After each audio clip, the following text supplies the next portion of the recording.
11 ans et des centaines de matchs ont mené à ce moment pour André Ingram. Ce gars est incroyable, mec. Comment ça? Parce qu'il sait tout faire. Je veux dire, ce type est incroyable. Ce gars, c'est phénoménal. Il a inscrit plus de 700 paniers à 3 points sans jamais jouer en NBA. Il serait le joueur appelé le plus âgé, ce qui est très rare. Voici André Ingram.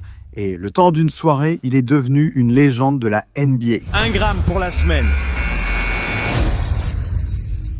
André avait l'habitude de surmonter des obstacles impossibles. Tout a commencé lorsqu'il a grandi à Richmond, Virginie, une ville ayant produit très peu de joueurs NBA. Mais il s'est quand même préparé pour les grands moments en se fixant 2 objectifs à accomplir. Gagner un championnat au lycée et finalement atteindre la NBA. Quand j'ai essayé le basket pour la première fois, mais ça a été fini pour les autres sports. Même au lycée où je réussissais, je me disais peut-être que je peux en faire quelque chose. Je lui ai dit, je me concentre sur gagner le championnat d'État au lycée.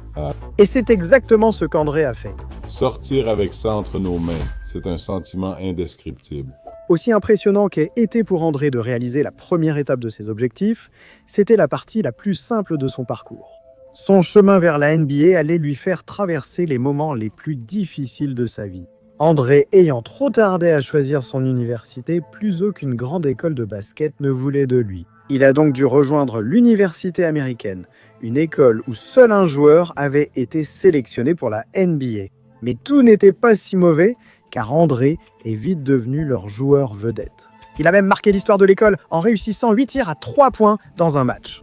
J'ai bien joué contre les grandes écoles à l'université, mais je devais passer un cap pour atteindre la NBA. Alors André a pris le basket plus au sérieux que jamais, et il a continué à briller à l'université jusqu'à ce que vienne le moment de la draft NBA de 2007.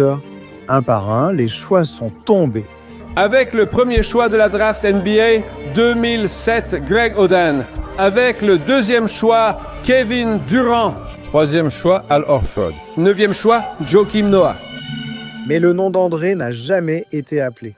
Donc il semblait que le rêve NBA était terminé. Surtout quand André a ouvert son email et a reçu un message de la NBA, qu'il ne pensait tout simplement pas qu'il était assez bon pour intégrer une équipe. André savait désormais qu'il devait choisir entre un emploi ordinaire ou risquer son avenir pour le basket. Il pourrait ne jamais réaliser son rêve, mais il préférait mourir que de ne pas tenter sa chance. Je n'ai toujours voulu que la NBA. Pour moi, la D-League est le chemin le plus direct. Donc l'équation était simple pour moi. J'ai été sélectionné au 7e tour de la draft de la D-League par l'équipe du Utah Flash. Mais il a vraiment sous-estimé à quel point il serait difficile d'être remarqué par une véritable équipe NBA. Au moins, pendant qu'il jouait dans l'Utah, il a aussi rencontré sa future femme, Marie, et a fondé une famille avec elle. Sur le terrain, même si André n'est pas devenu le meilleur marqueur de l'équipe, cela ne suffisait pas à faire connaître son nom. Et c'est à ce moment-là qu'un événement totalement hors de son contrôle l'a forcé à arrêter le basket. Après ma 4e saison à Utah, l'équipe a été dissoute et nos droits transférés aux LA Defenders. Rejoindre une nouvelle équipe et tout recommencer, je ne sais même pas si j'en ai envie, je n'ai même pas démarré la saison avec eux. Je regarde des matchs de D-League et je me dis « mec, j'aurais fait ça, mec, j'aurais fait ci ». Et cette frustration s'est transformée en « j'ai un peu envie de refaire ça ». Maintenant, même s'il avait encore envie de jouer au basket, il avait aussi besoin d'argent. Les joueurs de la D-League touchaient en général 20 000 $ par an. Donc il n'y avait aucun moyen pour André, sa femme et ses enfants de vivre éternellement avec ça. Par hasard, il a appris que la D-League avait conclu un partenariat avec Gatorade, ce qui a aussitôt permis à chaque joueur d'augmenter son salaire. Alors André a signé immédiatement, mais il savait que le temps lui était compté. J'avais une femme et des enfants. Maintenant, tu dois les prendre en compte quand tu n'as pas beaucoup d'argent dans cette ligue. Pendant l'intersaison, je donne des cours particuliers de mathématiques et ça nous permet de tenir le coup. Une fois qu'André a commencé à jouer à Los Angeles, il a commencé à ajouter des distinctions à son curriculum vitae.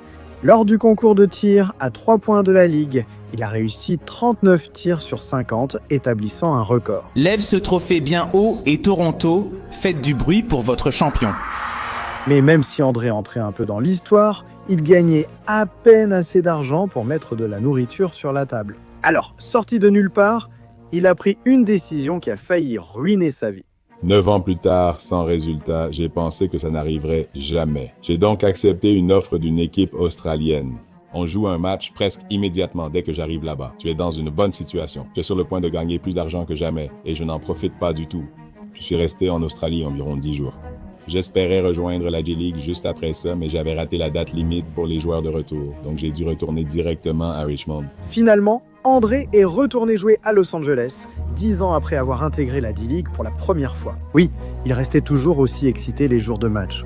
Un jour de match reste un jour spécial et je suis toujours aussi excité. Sur le terrain, il est devenu le meilleur tireur à 3 points de l'histoire de la Ligue et a établi le record du plus grand nombre de matchs joués dans l'histoire de la D-League. Et il a même mené son équipe en play-off. André avait maintenant 32 ans et n'avait toujours pas abandonné son rêve. Mais lorsque le moment est venu pour son entretien de fin d'année et qu'André a été convoqué au bureau comme d'habitude, il était loin de se douter qu'un moment magique allait se produire. Il a fini la saison avec 48% à 3 points, meilleur de la Ligue. Mais je t'apprécie toujours. Tu as fait une excellente 6e saison avec nous sur le terrain et en dehors, notamment en aidant nos gars dans le vestiaire. Je pense que tu en es conscient. Merci aussi, je sais qu'on était censé se voir demain, mais on a dû avancer la réunion de sortie à aujourd'hui. Les Lakers de Los Angeles veulent t'appeler et te signer pour finir la saison. Pas étonnant que ces deux grands gars soient de retour ici. Wow. Félicitations. Merci. Bienvenue dans la Ligue. J'apprécie. Merci à vous deux. Viens demain et prépare-toi. Et chérie, mais ils m'ont appelé pour les 2 derniers matchs de la saison. Tu as sacrifié autant que moi. Donc, merci. Maintenant, les rêves d'André sont officiellement devenus réalité. Il est le rookie américain le plus âgé depuis 1916. Et le 10 avril 2018, il était temps pour lui de choquer le monde. André Ingram, numéro 20 pour les Lakers. Ils savent que ce rêve devient réalité en ce moment pour André Ingram. Son premier tir en NBA, un tir à 3 points réussi.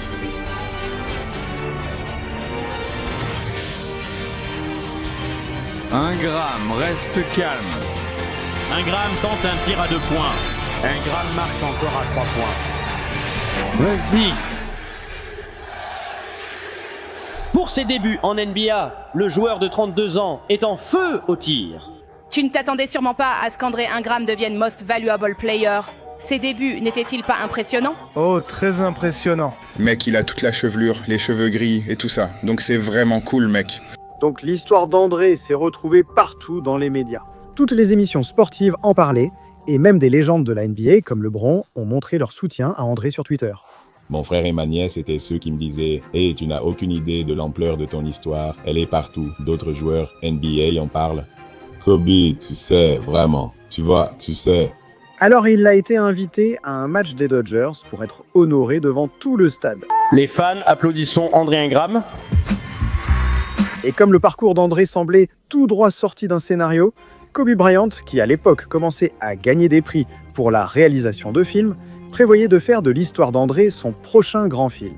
Mais voyez-vous, André n'a pas passé tout ce temps à essayer d'atteindre la NBA juste pour la célébrité. Il a surmonté tous les obstacles et n'a jamais abandonné pour t'inspirer. Évidemment, une grande partie de qui je suis et de mon histoire est une histoire de foi. Jusqu'à ce qu'on m'indique le contraire, c'est ça, être capable et apte. Je suis juste reconnaissant pour ça. Cela ne signifie pas que je vais continuer par égoïsme. Il y a évidemment quelque chose de plus important en jeu. Cette histoire devait être racontée, elle me dépasse.